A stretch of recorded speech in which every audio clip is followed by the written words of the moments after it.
Salam Malaysia Madani. Malaysia mencatat pertumbuhan keluaran dalam negara kasar KDNK sebanyak 3.7% pada 2023 selepas berkembang 3.0% pada suku keempat tahun lepas disokong oleh aktiviti ekonomi dan keadaan pasaran buruh yang terus pulih. Menurut Bank Negara Malaysia, pertumbuhan sederhana dalam persekitaran luaran yang mencabar pada tahun lalu berikutan pertumbuhan kukuh sebanyak 8.7% dicatatkan pada 2022. Walaupun kekurangan sokongan dasar yang besar ketika ekonomi mula dibuka pada 2022, pemulihan berterusan dalam aktiviti ekonomi dan pasaran buruh menyokong pertumbuhan pada 2023. Pertumbuhan tahun ini akan dipacu oleh pembelanjaan domestik yang berdaya tahan dan peningkatan permintaan luaran. Inflasi utama pada suku keempat 2023 terus menurun kepada 1.6% berbanding suku ketiga 2023 pada 2%. Kira-kira 4,000 kes jenayah komersial melibatkan nilai kerugian lebih 500 juta ringgit dicatatkan dari 1 Januari hingga 11 Februari lalu, melonjak 34.3% kes berbanding tempoh sama tahun lalu.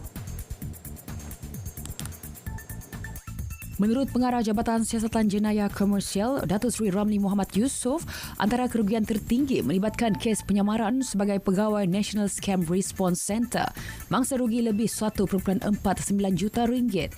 Selain itu, kes penipuan cryptocurrency turut merekodkan nilai kerugian terbesar iaitu lebih 5 juta ringgit iaitu mangsa merupakan warga emas.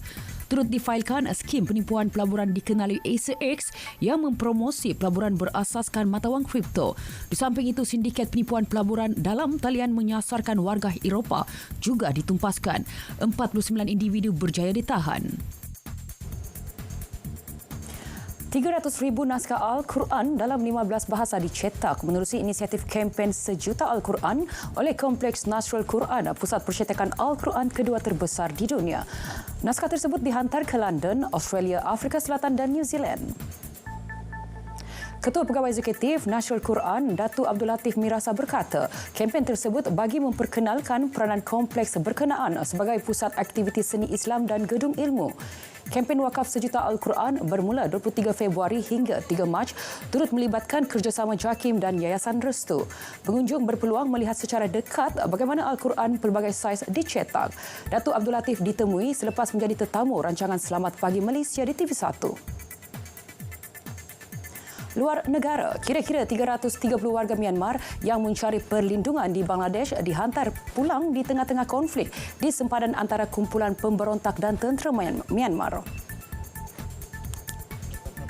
Antara yang dihantar, 302 anggota polis pengawal sempadan, 4 ahli keluarga mereka, 2 anggota tentera, 18 pegawai imigresen dan 4 orang awam.